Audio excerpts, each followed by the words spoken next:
Dengue की अलामात। Sir दर्द का होना, पट्टों और जोड़ों में दर्द होना, कै और मतली का आना, आँखों की पुतलियों के पीछे दर्द, ग्लैंड्स का फूल जाना, तेज़ बुखार हो जाना, खून का बहना, खारिश होना। डेंगू बुखार से खून की शरियानें मुतासिर होती हैं, जिनकी वजह से खून के अंदर प्लेटलेट्स की तादाद कम होना शुरू हो जाती है, जिसकी वजह से डेंगू बुखार अपनी इंतहाई ख़तरनाक शक्ल इख्तियार कर लेता है, जिसे डेंगू शॉक सिंड्रोम कहते हैं।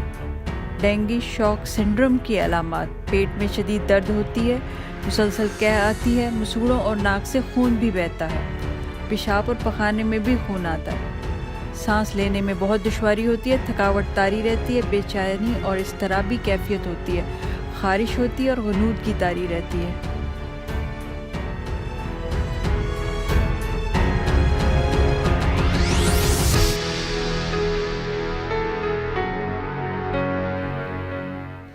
डेंगू से बचाओ: एयर कंडीशन या बंद कमरों में रहें। डेंगू मच्छर के काटने का वक्त अमूमी तौर पर सुबह से लेकर शाम तक का है, लेकिन ये रात को भी काट सकता है। घरों और दफ्तरों में मच्छर मार स्प्रे और कॉइल मैट का इस्तेमाल ज़रूर करें।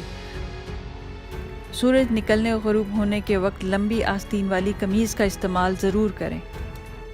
जिस्म के खुले हिस्से, बाजू, मुंह पर मच्छर भगाने वाले लोशन का इस्तेमाल भी ज़रूरी है। घर में लगे पौधे, गमले और क्यारियों में पानी बिल्कुल खड़ा ना होने दें।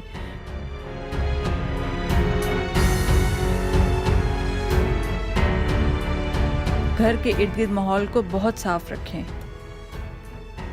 घर में पानी ज़ख़ीरा मत करें और अगर बहुत ज़रूरी हो तो इस पानी को ढाँप के रखें।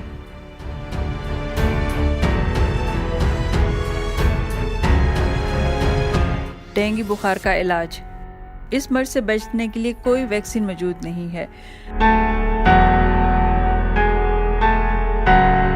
डेंगू बुखार में एस्पिरिन वाली अद्वियात से इज्तनाब कीजिए, क्योंकि इसमें खून बहने का ख़तरा बहुत बढ़ जाता है।